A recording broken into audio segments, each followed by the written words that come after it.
cameras. There we go. We are now live streamed in Facebook. If you are over on Facebook, come join us in the room. Nothing like being in the room with the energy. And I will turn it over to Evelyn to get us started. Hello, everybody, and welcome. Thank you for joining us. I see there's a bunch of people in the waiting room, so let me admit all of them really quick, and there we go. We got quite a few of you. So hopefully, again, like Mandy said, if you are joining us on Facebook, come on the Zoom, because I would love the interaction. I can tell you when I do these, the side of the camera gets really lonely, like on my Mindset Monday. So I love having everybody in the room. I love seeing all of you here on Zoom right now. So I am thrilled that you are all here. If you guys want to come off camera, that is totally fine with me. I love to see your faces. It does make me feel less lonely. The other thing too is, I know for me personally, if I'm off camera, that means that I'm multitasking. And if you're multitasking, you are not going to get as much out of this presentation as you would if you join us live. So I highly encourage you, do yourself the favor. I know a lot of times we tend I'm going to switch microphones really quick, so let me know if I go off. I think a lot of times we tend to kind of just want to multitask all the time, right? And we don't give ourselves the time we need.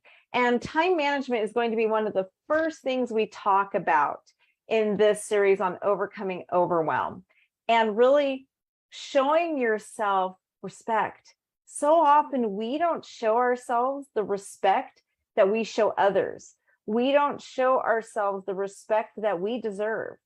So let me ask you, for those of you in here today, if you scheduled an appointment with me, how many of you would come to the appointment and the entire time we were together be like this? If we had a one-on-one appointment, how many of you guys are going to be scrolling your phone while you talk to me? You guys can put it in the chat. Let me know. Would you be scrolling through, or are you going to give me the respect of us having a conversation and give me your time?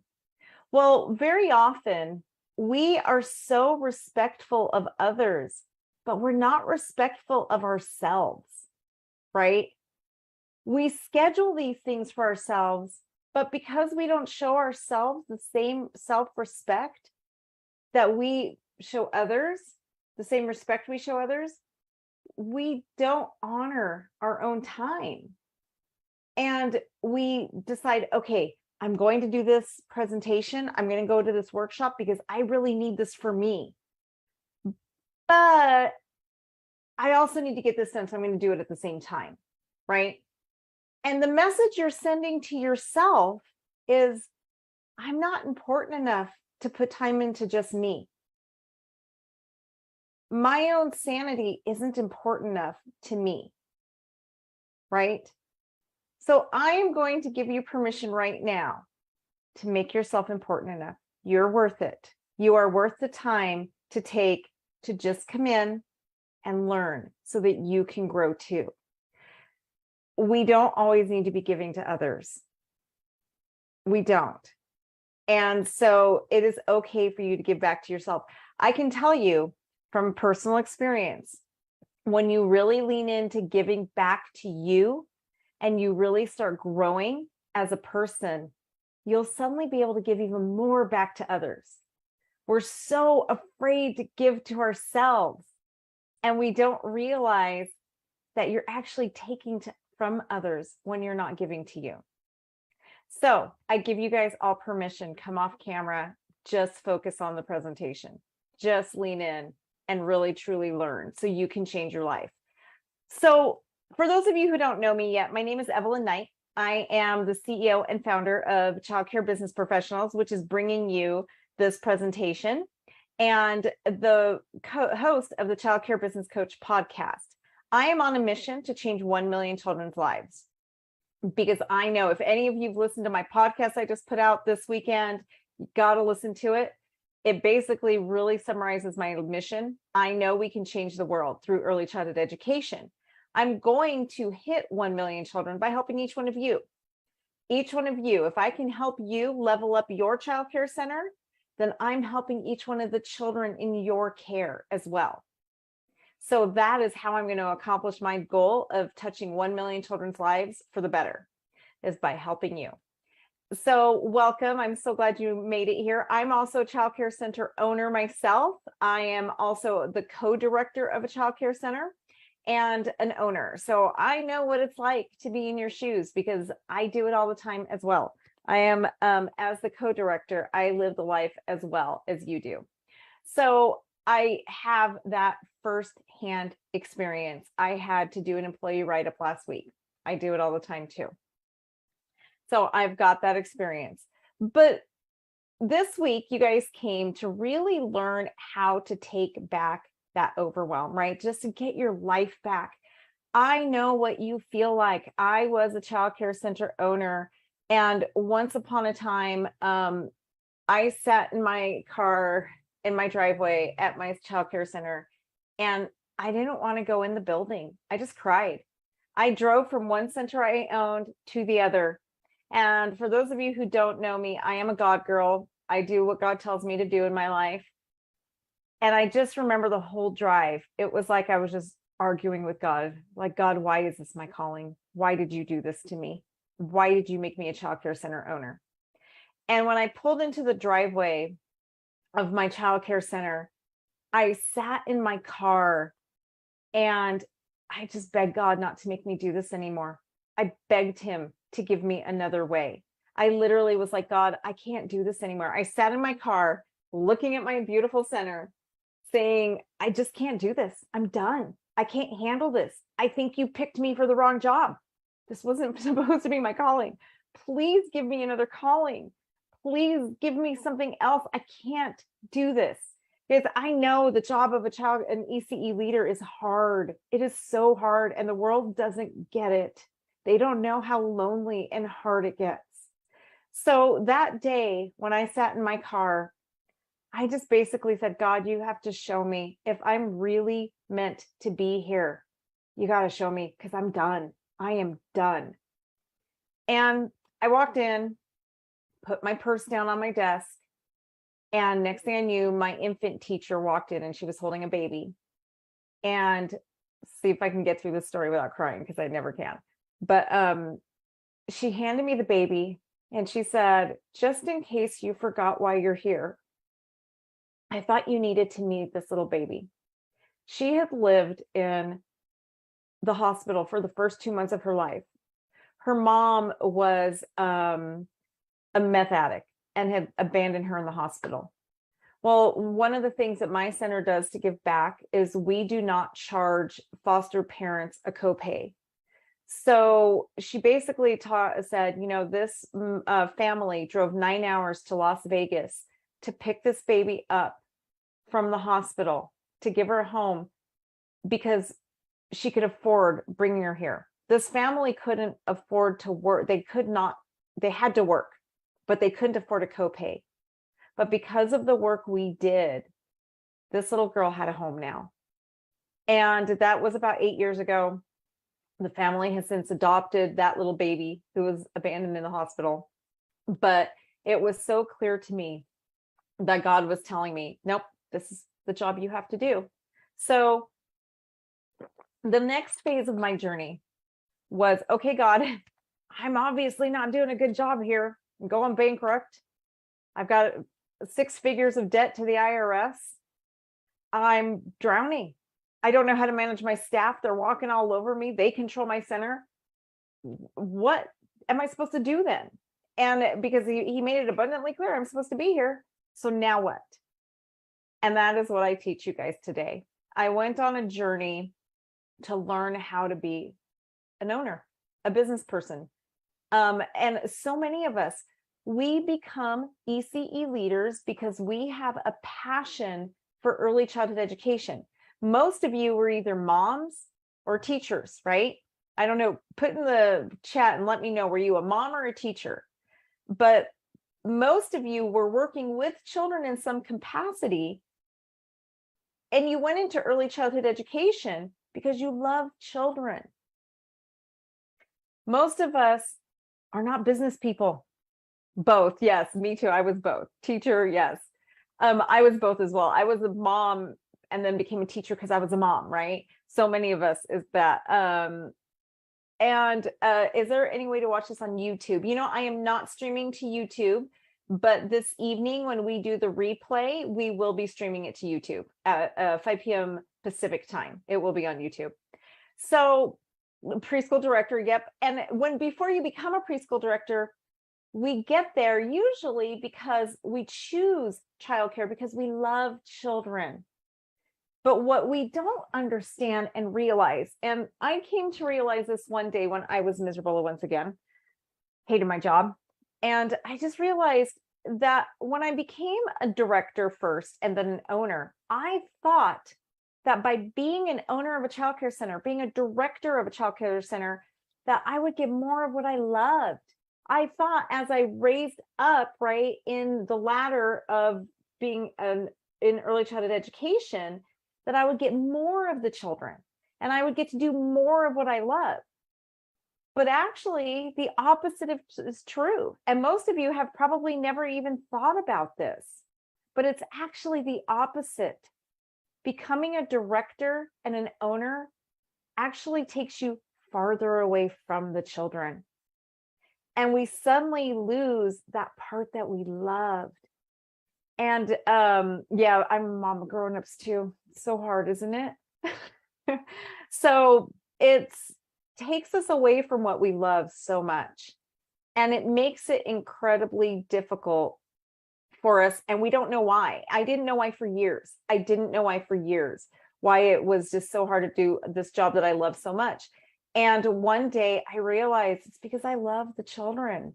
And being in administration, you really don't get to be with the children that much unless you're intentional about it. And intentionality is something we're going to talk a lot about this week, is being an intentional leader, because that is the key to overwhelm. There's a few things that'll really help set you free.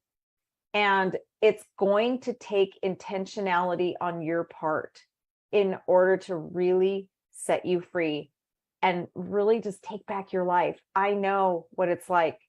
I used to show up at my childcare center at 6 a.m. and I would leave at 6 p.m. And then on Saturdays, I would go clean. I know what it's like. It is overwhelming. It is overwhelming. My husband used to tease me, and he used to tell me I was married to my childcare center and that he was the other man. And he just, it just kind of was a joke at the time. But now at this point in my life, it's not so funny, is it? I mean, it was kind of funny at the time where he just used to tell me I'm having Jenny and I this weekend. There we go. So that's something that we just need to keep in mind. Are you married to your childcare center? Are you putting in so many hours that it is consuming and it feels like it is sucking the life out of you? It doesn't have to be that way, I promise. It's not that way for me anymore. It is not. You can fall in love with ECE again. You can get that passion back. So if you have those thoughts, I can tell you it doesn't have to stay this way. And every day this week, we're going to go through different processes and procedures that are going to help get you there. We're going to help to get you to that point this week where you take back control. So I'm hoping everybody has a workbook. We did create a workbook for you guys to help you get through these sessions and to keep you on track. This is something that I want to make sure that you have so you have for future reference. I'm a business coach. So one of my biggest things for you guys is I never want to waste your time or your money. For me, the number one most important asset in this world is time. I know a lot of people think money is more important, but it's not. Once time is gone, it is gone forever. You never get your time back. And I can tell you with money, money is fluid. It comes and goes. I've been bankrupt. I've made it all back. You know, I've been very wealthy. I've lost it all. And then I've built it back up. So money is fluid. It comes and goes. but time never, ever comes back. Once it's gone, it is gone forever. So my commitment to you is that whatever I do, I am committed not to waste your time and your money, right? Those are my big things, but time is number one for me. So whenever I do a training or a presentation, I am going to make sure you have something to take away by the time it's done that you can implement and put into action immediately. I see so many trainers who put these amazing trainings, and I don't know how many of you guys have shown up to a training where it was awesome and you've got this great workbook and all these great things that you've done, and then you put it down and life happens. And you have every intention of implementing all of it, right? How many of your teachers have gone to trainings where they just come back and they're on fire and they can't wait to make all these changes? And then day-to-day life happens. And then maybe you find the handouts that you received from a training a month down the road. You look at them like, oh, I got to do this.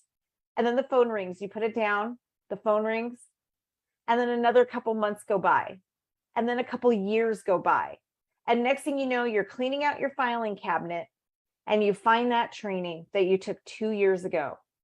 And you look at it and you think to yourself, that was an amazing training. Why didn't I ever put this stuff into place? Well, it's too late now, and it gets thrown in the garbage.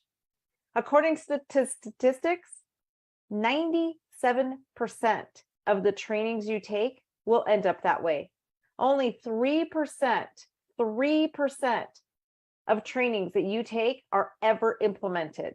I want you to think about that for your staff. That means all the time you're investing in training your staff, 3% is all that's going to be implemented. So how do you change that? Coaching. Coaching is what changes it. So whenever I do a training, what I do is I'm going to integrate what I'm training you guys with coaching.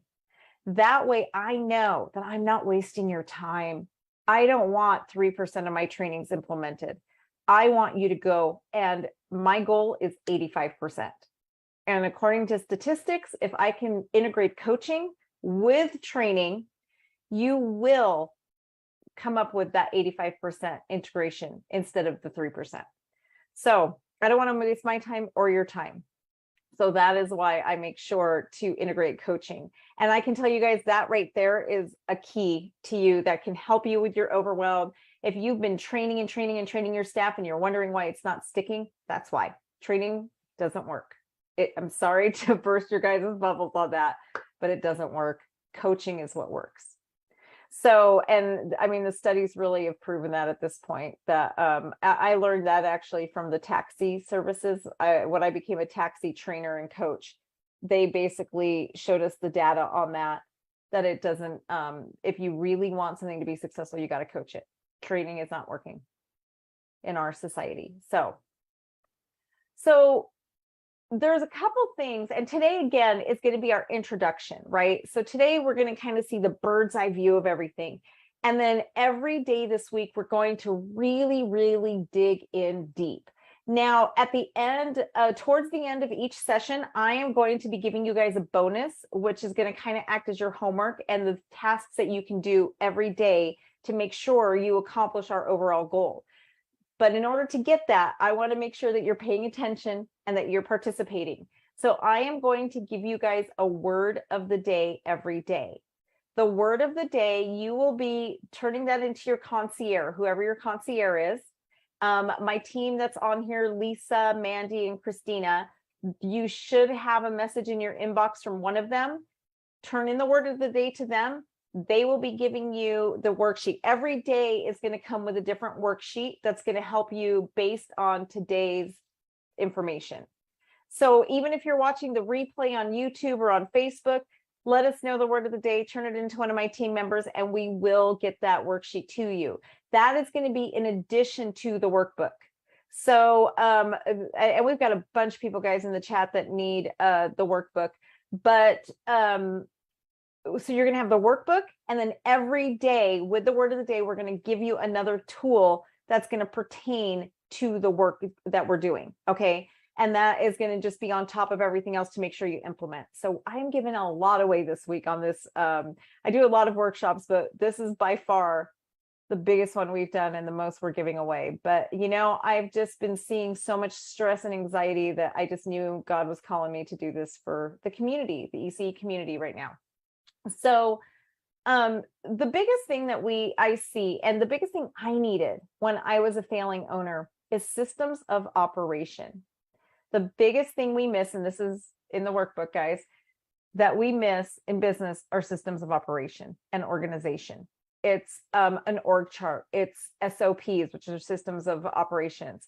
It's all of these systems that we need to put in place in order to get order and just really just take back our centers. So ironically, if any of you guys train your staff on like child development, you're going to learn that dealing with staff is very much like dealing with a 2-year-old. It really is. And for those of you who don't know, my background is in neuropsychology, and the human brain is the human brain, whether it's 2 or 42, it basically runs the same. And what happens is humans live up to expectations, right? What do we teach our teachers, right? Whether it's a 2-year-old, a 3-year-old, or 4-year-old, is if you want to gain control of behavior, you have to make sure your expectations are very clear and they're spoken, they are illustrated throughout your classroom, right? It's the same thing for your teachers. If you want to make sure that your expectations are fulfilled, you have to have expectations, first of all. So many of you know in your head what you want, but you've never taught your staff what you want. They have no idea. We think we know, right? We think that they know, but they don't. They don't. So when I was getting coached years ago, I was in my pre-K classroom, and I had a teacher I absolutely loved her, to the point that my current director, at the time she was my assistant director, but I was the director of the center. And my director actually dubbed her Evelyn's princess. Okay, she was amazing. Just that natural charisma we need for the children and that natural passion and love. But she was really lacking in classroom management. So I took 30 days and I went into her classroom and I worked with her every day from 8 a.m. till 11 a.m. for 30 days. Okay. And I really just wanted her to learn classroom management. And in my head, I was thinking, okay, I'm going to go model the behavior for her, and she's going to learn how to do it because I'm modeling the behavior, right? But that didn't work. It's not reality. It's not what happened. What ended up happening was at the end of the 30 days, she came to me and she said, man, it has been amazing working with you. I wish I could do what you did. I wish I could be like you. And I stopped and thought, whoa, wait a second. What? That was the point of this 30 days. You're supposed to just now go do it. Just go do it now. I just showed you what to do. Now go do it. So to me, it was like, that's why I did this. And I went to my coach and told her what I did. And I was like, where did I go wrong? What did I do? And she said, Evelyn, people don't learn that way. When you go to somebody, they're not going to just see what you did and just do it. You need to go in and say to them, watch what I'm doing. This is how you do it. These are the steps. And now you go do it. So I learned how to become a coach. And that is the basis of coaching, right? You show them how to do it yourself. You might model the behavior, but you need to tell them, hey, I am modeling this behavior so you can learn how to do it, so you can do it as well. And then you make them demonstrate, and then you critique. And it's kind of the circle you're going to constantly go in.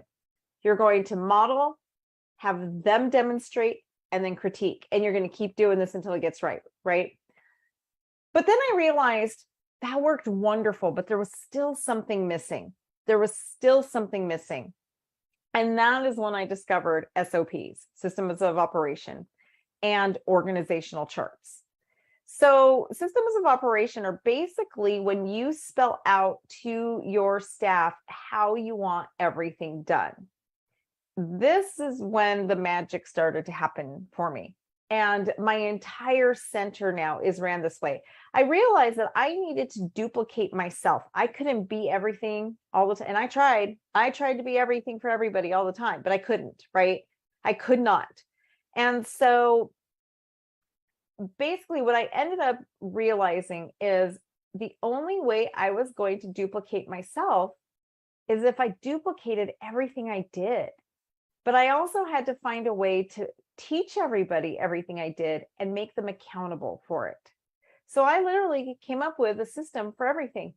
I would either screen record, videotape, or type out every step of every process of everything I did.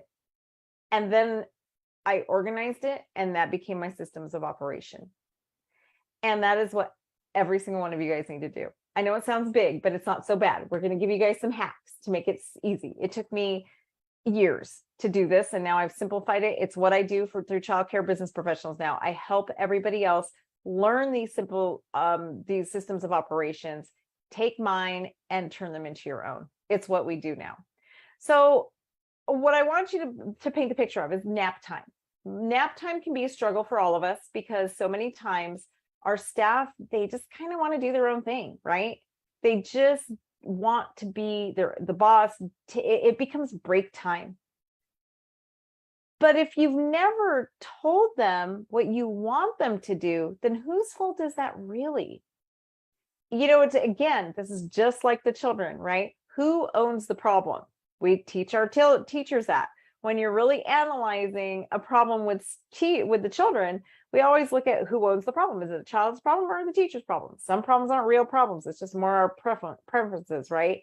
So if you ask yourself who owns the problem, then you really start to look and realize that it's the leaders. It's not the staff. Most of your struggles is because you don't have your expectations out there. How does your staff know how to conduct themselves on playground time? How do they know? And also, how are you keeping them accountable? Do you have a way to keep them accountable? So if they don't, what are you doing to keep them accountable? So these systems of organizations and operations, that basically is going to help you put the things in place that you need in order so that everybody knows exactly what is expected of them at all times, and also the accountability that you need when it's not happening. For me, I can come to them and say, hey, I saw you were reading a newspaper. Well, we don't really do newspapers anymore. You were on your cell phone at nap time. I pick up the documents I have. Okay, right here. And remember, you trained on this. You signed it right here. What nap time procedures are, what cell phone procedures are. And look, you signed it. You did it. Now I have a legitimate way to hold them accountable. I often hear when I'm counseling different owners and directors, they're just like, man, I don't want to write them up. I don't want to fire them. And I have to stop them now and say, you're not writing them up and you're not firing them. They themselves. Not me. I can't mute that one, you guys, for some reason. There we go. So basically, when that does happen, just know you don't fire your staff. They fire themselves. It is their actions that cause them to get written up and fired. It is their actions that cause disciplinary procedures, right? But if you don't have these things in place, then you can't legitimately write them up or fire them because they really don't know. One of the things I teach my director staff and my leadership team is there is no such thing as common sense. Okay, I want you guys to take the notion of common. I see Kimberly, you're like, yep, I know it. Yeah, but you guys, I know that's like whenever the first time I taught this to my staff, they were just like, you've got to be kidding me. I'm like, no, I'm dead serious. There is no such thing as common sense. When you free yourself of the concept of common sense and you really understand that there truly is no such thing as common sense, you will have no idea how much stress that will take off your shoulders. We make so many assumptions that our staff can do this or they're going to do that, because it's just common sense. It's just common sense that you wipe a baby when they poop, right? Would any of you guys disagree with me? When a baby poops and you go to change their diaper, you wipe them. It's not common sense, you guys. It's not. It's not. There is no such thing as common sense.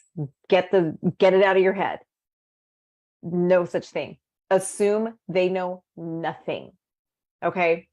When you free yourself from the notion of common sense, you are going to have so much anxiety released. This really hit home for me one day, because my own son came to me one day and I was struggling with something on email, and just understanding the process of how email servers work. I have no idea. I know it comes into my inbox. I don't know where it comes from, how it gets there. All I know is it's in my inbox. I put my username and my password and I access my email. I don't know anything about beyond that, right? So my son comes to me and I'm having a problem with my email, my company email. And he's trying to explain to me how email is routed and all these different things in cyberspace. And I was like, what?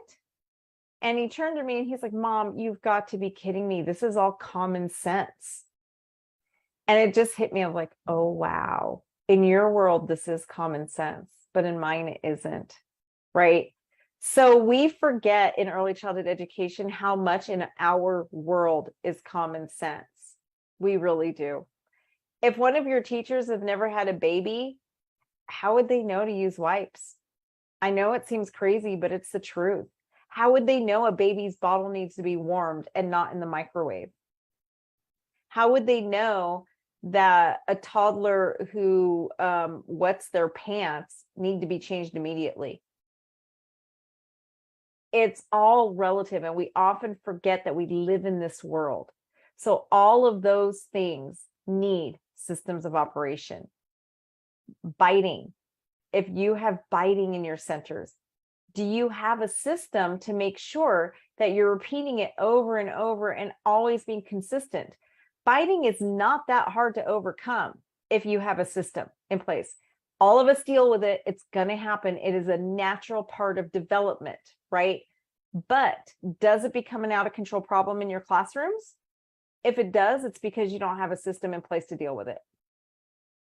Is potty training difficult in your classrooms? At my center, we get it done in a week. That's it. Potty training is a snap. It's 1 week. But we also have a system for the parents when it comes to potty training. When we're potty training children, the parents get a contract and it tells them everything we expect out of them. It tells them everything we will do and everything they have to do, or we're not doing it, period. Do you know how much stress that takes off our shoulders to be able to come to a parent who's saying, hey, my 9-month-old is ready to potty train? And how many of us have dealt with that, right? My genius 9-month-old is ready to potty train. Not going to happen. We all know it. But instead of arguing with the parent, you just say, oh, well, here's our potty training contract. Go over it before you decide. And if you are ready to commit to all of these things that you have to do on your end, we will be more than happy to help you potty train, right? Well, when the parents go through it and look at it, they're going to realize it's not going to happen. What about moving children up? How many of us have, when it comes time to transition by age, those parents who know their child is a genius and their 2-year-old needs, I know their 2-year-old just turned 2, but they need to be in the 3-year-old classroom because they're too smart for this classroom. Well, that's pretty easy for us to deal with. We just take our systems and we basically just show them these are the things they have to be capable of before. Is your child capable of doing every single one of those things? And when we do that, it basically helps parents to see, oh, okay, my child isn't doing all of that. And if your child isn't doing all of that, then we just automatically know, okay, well, then they're not ready to move up. It takes all those stressors off your shoulders, and it really helps you to gain that control back. It just helps you in every way. The biting, the calling in from your parents, the potty training, all of these things are systems that are documented and trained. My staff, my new hires go through an intense 30-day onboarding process where every day for 30 days, they have to complete a form. It's they do it while they work, right? So I don't pay them for extra time to get trained. It's on the job, but it's a guided training. And every day they get a theme, and every day they're guided and learning as they work. Well, my entire onboarding process is 6 months long. It is 6 months, but I can guarantee you after 6 months, that staff member knows what they're doing. The other thing that does for me is they are so secure and they are so well regulated into my program that they don't leave me. They stay. They stay. My average staff member has been with me for 6 years. I have several staff members who've been with me for 15. And that's because they know their jobs. They really know what I expect out of them, and I empower them. I have this business. I'm doing this while they're over there working, right? I will be there. I mean, I'm there 10 to 20 hours a week, but I will be there. But I know they don't need me to be. And that is how you take your life back. That is how you stop letting your center run you. Even if you're a director and not an owner, you don't have to be there more than 40 hours a week. You really don't. To be honest with you, you don't have to be there more than 25 hours a week.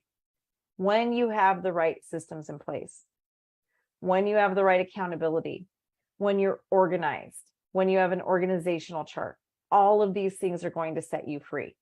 I guarantee it. So really quick, let's see. I'm going to go back to the workbook. What do you need to put in place in order to take control of your center? You need time management.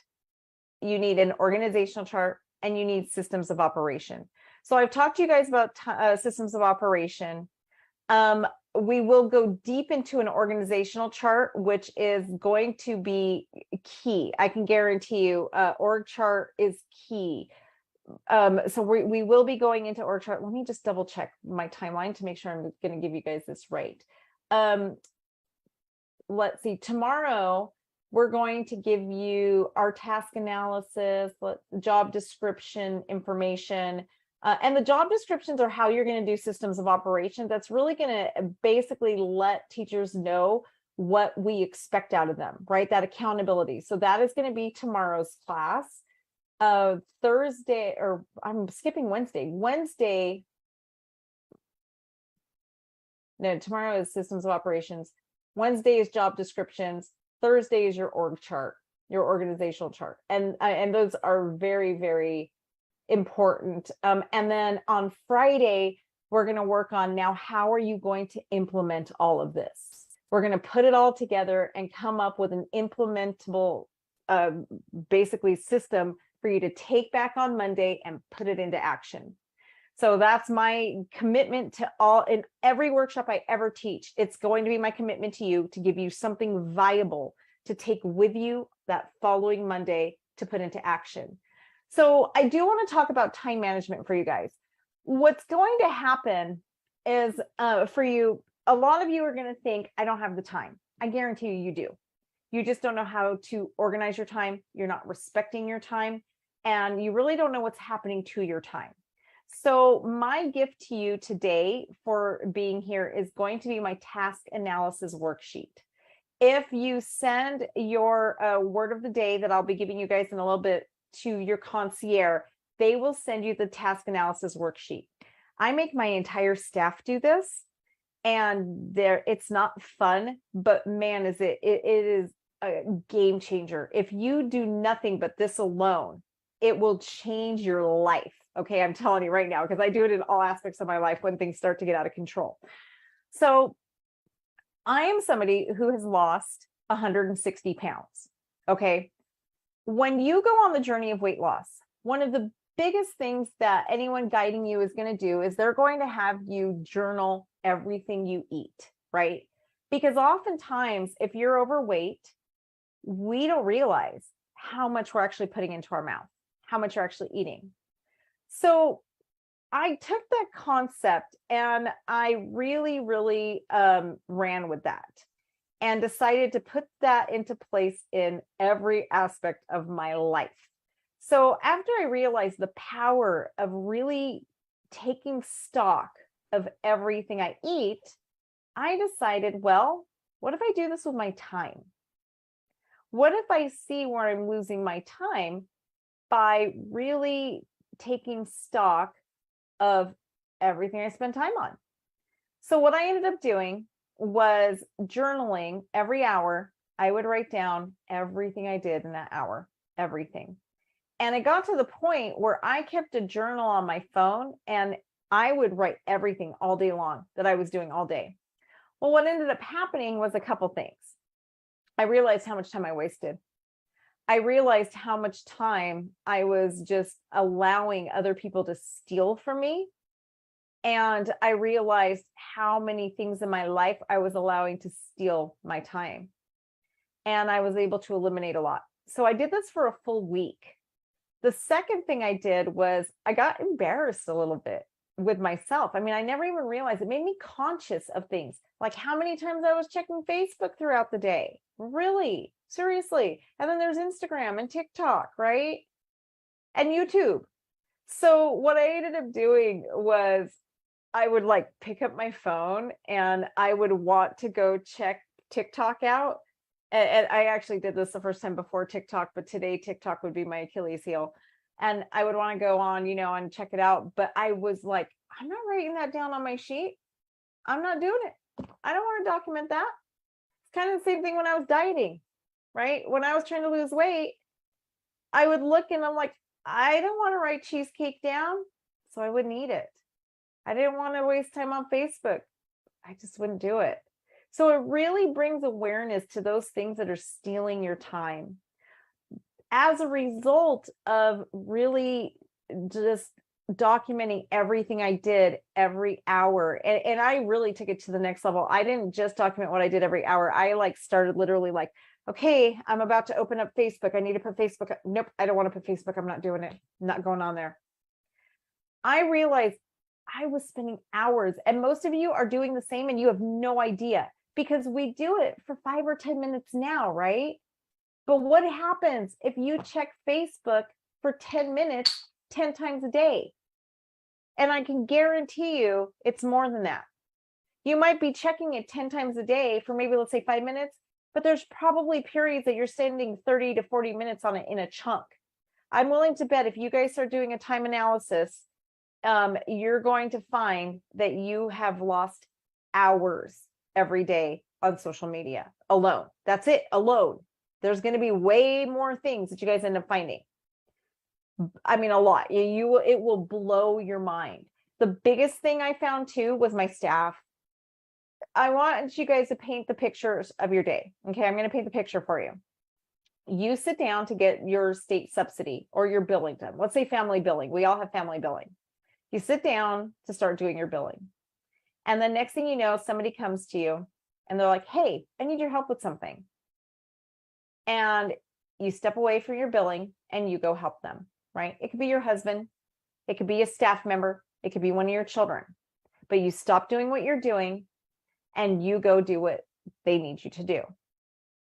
So then you come back and you sit at your computer again. And you're like, okay, what was I doing? Where was I? Gosh, what family did I get to? Did I do this one yet? Let me go look. Okay, I got this one done. How about this one? No, okay, here I am. By the time that's done, you've wasted another 5 to 10 minutes. So not only have you allowed this person to steal your time, but now you're getting back into it, you've lost another 5 to 10 minutes, right? I found that was happening to me over 20 times a day. That is why I had to go to work on Saturdays to catch up. That was why. Imagine that, you guys. And it's happening to all of you. Even if you're a home provider, I guarantee it. Somebody is calling you. Somebody is interrupting your time. And just that starting and stopping is stealing so much of your time that you are just overwhelmed and you can't get things done. You've got to demand respect from the people around you and from yourself. You have to start showing yourself respect with your time. So when you do the task analysis, you can really start prioritizing and seeing the things that you can get rid of. And then what I highly suggest is coming up with a fire time every day. Every single day, you want to come up with a 2-hour period or even one. This is a hard one. So start with 1 hour where nobody is allowed to get through to you unless the house is burning down.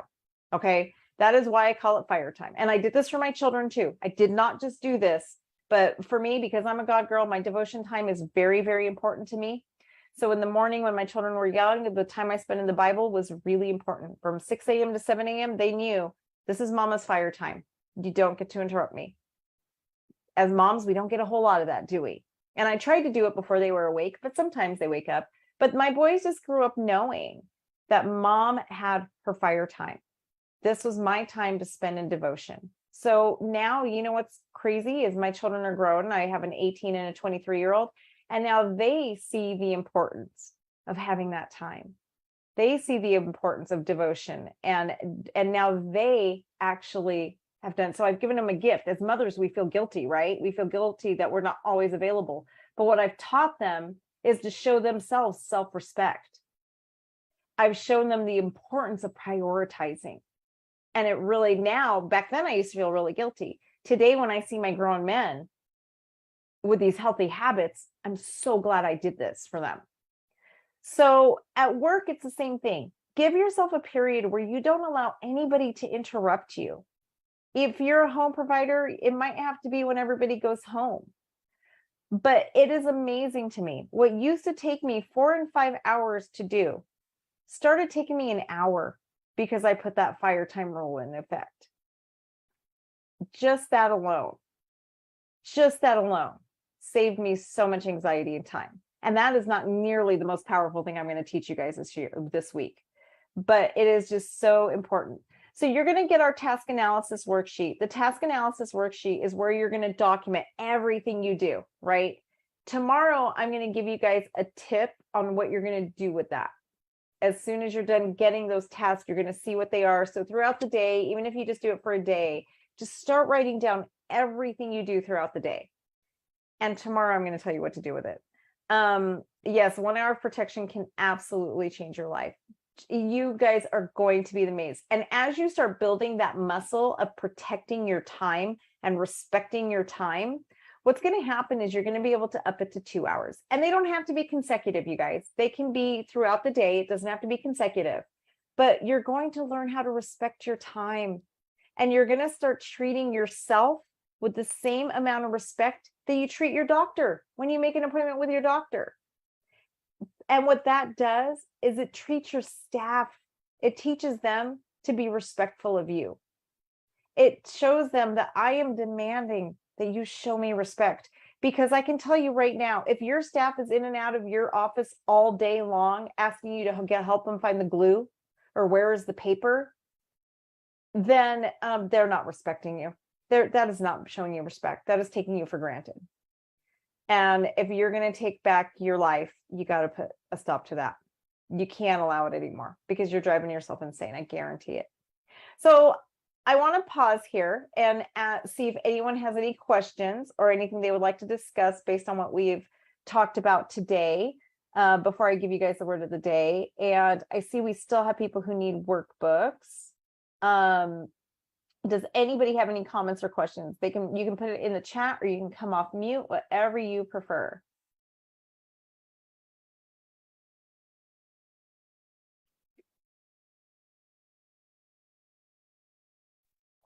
Nothing I wanted today. to add one thing, just so everybody knows, there's the word of the day and then there's the worksheet when you submit that word of the day that you will get. However, we're not sending worksheets out every single day. You will get a pamphlet on Saturday. So every day, Monday through Friday, there'll be a word of the day with a sheet that's associated with it. Saturday, we will send you a little pamphlet and you'll get all of them. So if you don't receive it today, don't panic that you're not going to get it, because we promise we will send it to you. But instead of, every day we're doing a packet for you at the end of the week. So I just want to make sure everybody knows they're not coming every day. Thank you, Christina. That's why I have my team and they have to send it all out. So that is not up to me to send out, but so I will leave them in charge of that. But yes, that is just a bonus that we're giving you guys this week. And I can tell you it is invaluable. I created this worksheet, gosh, years ago. It's probably been 7 or 8 years, and I still use it. There's times where, if you watched my Mindset Monday this morning, I talk about this, so I'm not going to go too much in depth on it right now, but none of this is ever a one and done. There is nothing in life. And I use the analogy of cleaning your house, right? Can you imagine if we only had to clean our house one time in our life and it was done? It doesn't work that way. You got to constantly do it, right? It's never done. But when you have the tools in place, it makes it so much easier. I mean, I know I love my Roomba. It makes it so much easier for me to vacuum with a Roomba, right? So these are the tools that really set you free.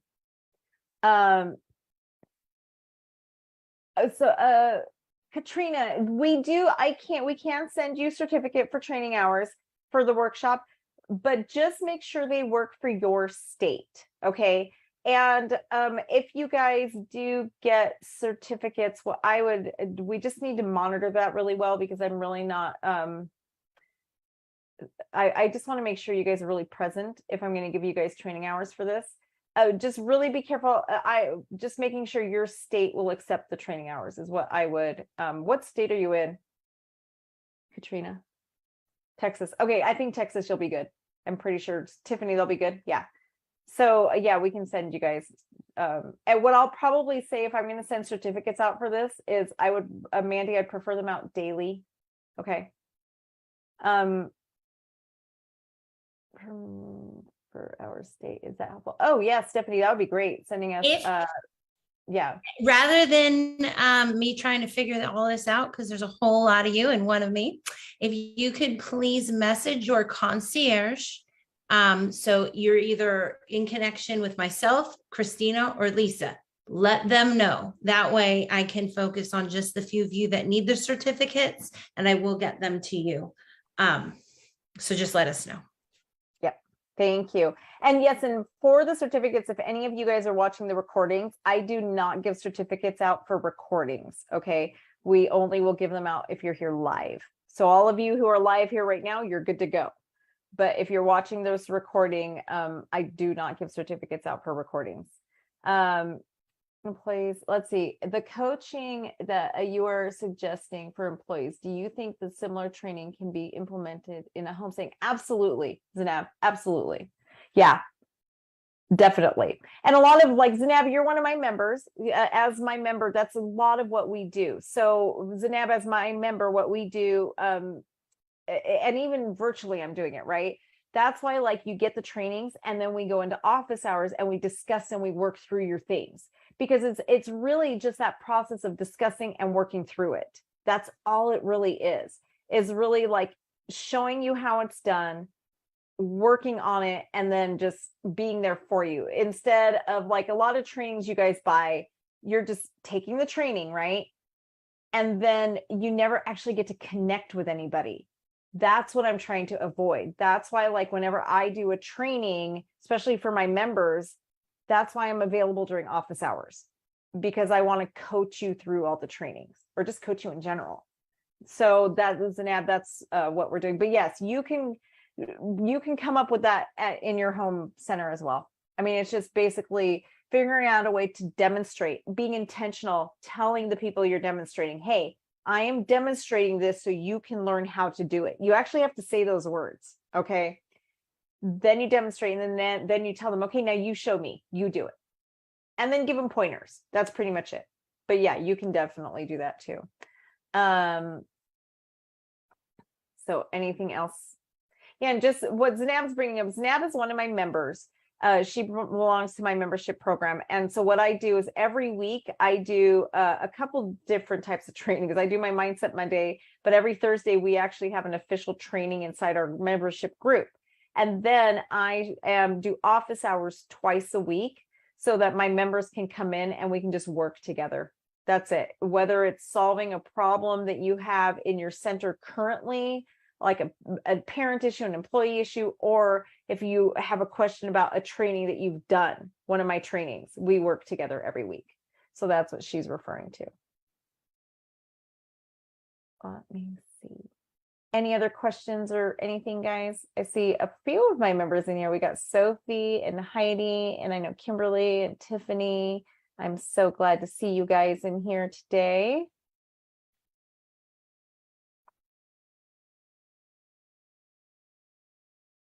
It's good to see you too, Stephanie. I haven't seen you in a while. Good to see you. Let's see. Well, if we don't have any other questions. Sophie? Yeah, Hi, sorry. Sophie.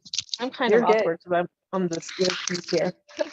Anyway, I just want to thank you, Evelyn, because I think you're hitting some of the spots that I want to get a little bit more clarification, especially when it comes to SOPs and job descriptions and stuff like that. So you're hitting the mark for me because it is so true. Once we put those in place, it does make things easier because that is. And the system that you do is very similar to Montessori because that's what we do with the children, where we kind of present it to them and say, here, you try it. And how many times do we have to repeat it? We have to repeat it several times until they understand the routine of how to take the toy out, not the toy, but the work out and then put it back, So it's all practice for all of us. It is, and you're absolutely right, Sophie. Whenever you guys, I know it's awful, but it's the truth because humans are humans, right? The same principles we use on the children work on employees. It's just the principle behind it. Exactly what Sophie just said. You demonstrate, have them do it. And that is what coaching is, right? It's what we're doing. And she's absolutely right. It's like the Montessori model. So it's the same thing, just on a different level. That's it. So I'm hoping, I know we only have 3 minutes left, and in order to be respectful of your time, I am going to give you guys the word of the day. I just got to write. So the word of the day today is systems. Systems is the word of the day. And remember, every day we're going to just build on this training. So we will help you guys just really get that overwhelm under control. I want everybody to just feel like they can take control of their lives again. And just love ECE. The children deserve us, right? They deserve it. And you deserve to find joy in your work. You deserve it. God did not call us to be miserable in our lives. He called us to have lives of joy and peace and just those still waters. And so that is what my hope this week is, to help you find that joy and that peace again and not feel like you're a hamster in a wheel. Evelyn, can I pop in to clarify really quick? My messages are already blowing up. You guys are following great directions. I see Christina and Lisa nodding as well.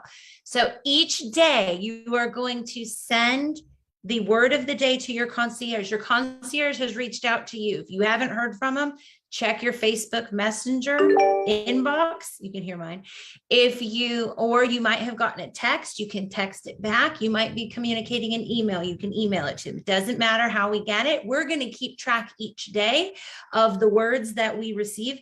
At the end of the week, if you have given us the whole phrase, we're building a phrase here, then we're going to give you the packet of all of the resources for the week. So you'll get that at the end of the week.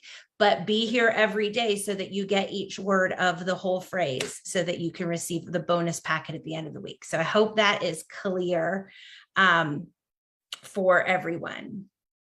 And Vanessa, it was systems of operation. That's not the word of the day. I was answering her question. The word is systems. Yes, that was yeah.